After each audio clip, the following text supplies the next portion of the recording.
Though we have come a very long way, women still face many challenges while running for office that men do not. When Kathy Nolan, for example, ran for Speaker of the State Assembly last month, she said one of her biggest challenges was the male-dominated culture in Albany, and she was not kidding.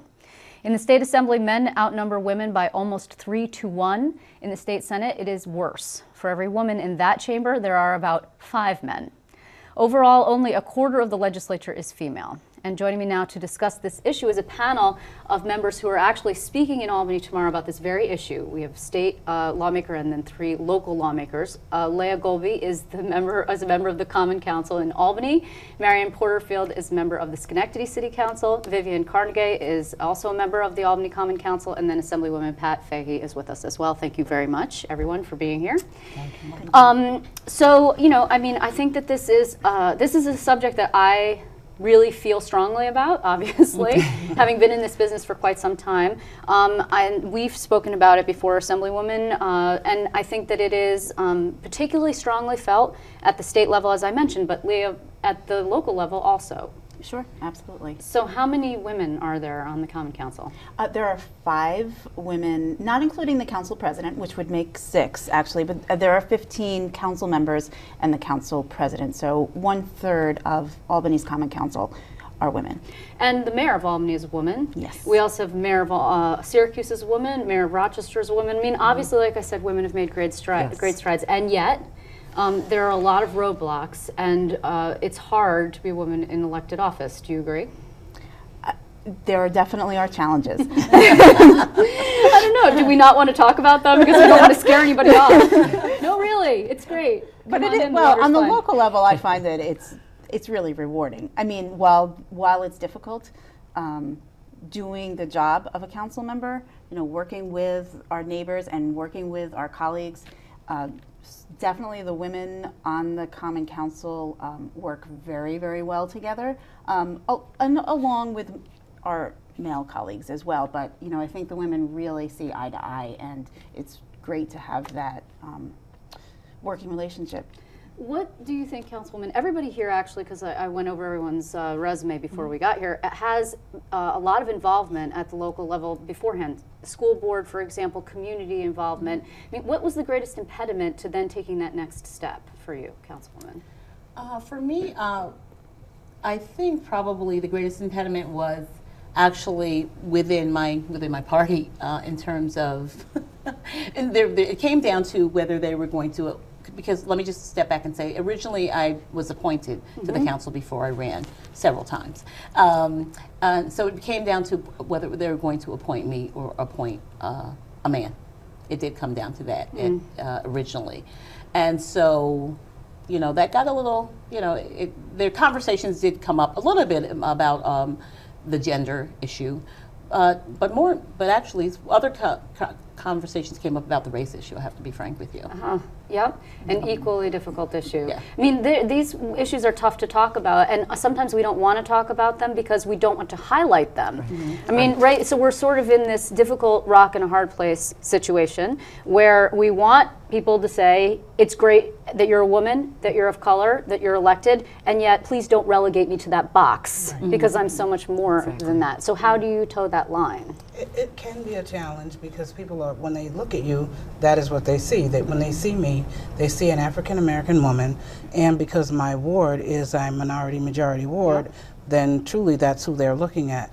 But I ask them to see beyond that because the issues that matter to us matter to the entire city. They matter to women everywhere. Our issues are quite similar across the board. So it doesn't matter if you're African American, male, female.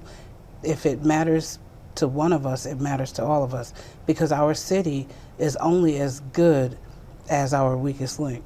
So we all are as good as the work we can do together.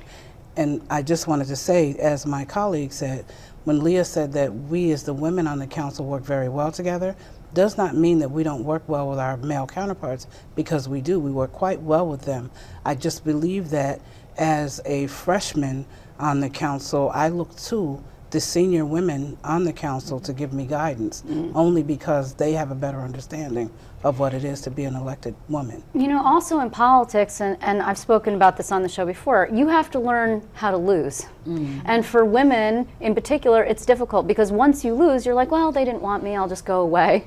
And often you have to run more than once in order to win, and you have to get combative, and that's difficult. That's not most women, that's not how we roll usually, right? But we can if necessary, but you have to encourage people. Sometimes, it was actually Carrie Warner, who's a freshman colleague of yours. She came in and said, you know, the biggest thing that I learned when she went to sort of some of these sort of grassroots organizing efforts is you got to run more than once. And that's difficult for people. And if you lose a battle, you've got to move on and not feel a chip on your shoulder. Right, very difficult, and we've seen it over and over. I was very fortunate because there was an open seat that I ran for. Yep. But it was a free-for-all, It was a complete free-for-all and a roller coaster. At one point, I think there were 20 people considering it. But initially, out of the gate, it was mostly men that I heard were running. And I thought, as I kept looking at the initial lists, and there were lists, I kept thinking, you know, I have a little bit of a different voice, and thankfully for me, there were 2 women that stepped up immediately and said, you need to consider this, including Ms. Golby. And so that got me thinking, and I knew I could bring a different perspective, a broader perspective, not just as a woman, but as a mom, as a parent, as somebody who's been in the workforce for a number of years. And so I thought, as an Albany resident, as somebody who knew something about education, which every year is the single biggest controversial issue in the legislature. So I knew I brought a different voice on many, many levels, and stepped forward. I was fortunate, though, the first time out to win. So what can be done, and what do you say, and I'll sort of just toss that out there and everybody can chime in, to women who might be interested, maybe they're watching and saying, well, maybe, I don't know, maybe I could get involved, or they'll come to the panel tomorrow. I mean, what do you say to them? Where's the first step that they need to take? Volunteer work. I'm just going to throw it right out there, and I'll, but it is so grassroots. It's the thing I'm probably still most proud of, not just in my school board run, which was citywide, but also in my assembly run. It was grassroots, and it was literally kitchen table stuff. But I had been, one of the things that helped me is that I had been intimately involved in issues prior to that and helping others run. So sometimes you do see, and this is not just women, but sometimes you do see among folks, especially sometimes many younger folks, that there's this sense of entitlement, and that's just not the case. You really do need to show that you're going to work for others and be a volunteer, and not just step in because you have a bigger checkbook. I have to agree with that as well. And the other thing that it does is when you get ready to run, your name is familiar to people. So it's not someone who just came out of the blue and decided to run for office, but you're someone who's been working in the community for quite a while, and so people are familiar with you and the work you've done. And if things have gone well, people are more inclined to support you. I just have to add, when we talk about women running, when there was a decision to be made who should be appointed to the council, I actually was given the advice that I should step back and let the other person be appointed. I didn't take the advice, don't worry about it. Clearly. So I thought that was interesting that someone would give me that advice, but I dismissed it and felt like I'm equally qualified, and this is something that I want to do, so I would continue to work towards that. And a similar situation. Yeah, well, there you go. Right. And I was thinking as you asked that question, because I'm serving now in my second term on the Common Council.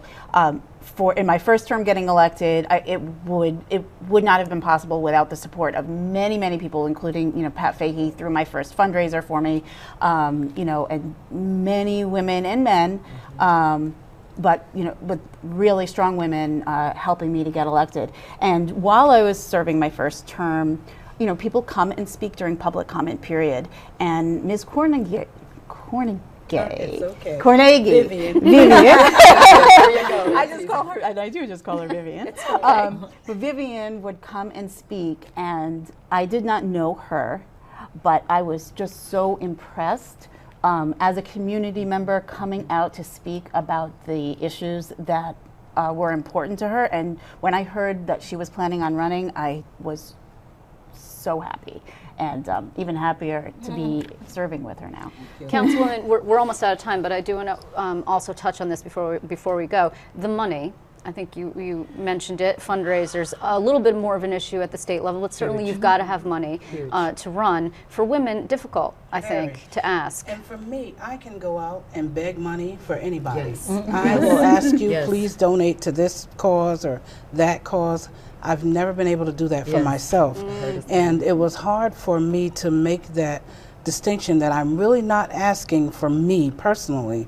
I'm asking for the race I'm running. So that for me was a difficult ask. But it is difficult to raise money unless you have friends and family that are willing to get out and put support behind you. And I have to put this plug out there. Working Families Party really helped. They gave me a big push on how to raise money, and without them their help, I don't think I could have raised the Well, money that's I actually a raised. good place to leave it, because this panel, there'll be a lot more topics that we could talk all night, and hopefully we will again speak in a different configuration, or with some of you or all of you. This panel tomorrow night at 7 o'clock at the SEIU headquarters, which is in Albany on Washington Avenue at 7 p.m. It's open to anyone. It's near the library. Is being sponsored by the Working Families Party. Yes. So, and they're having other forums across the state, and hopefully people will go and hear what you all have to say, and hopefully we'll have more women in politics on the show and involved in years to come. Thank you very much, Councilwoman, also Assemblywoman. It's good to see you. And thank you for doing what you do my and pleasure. being here Thank you. to be a voice for us. Thank you.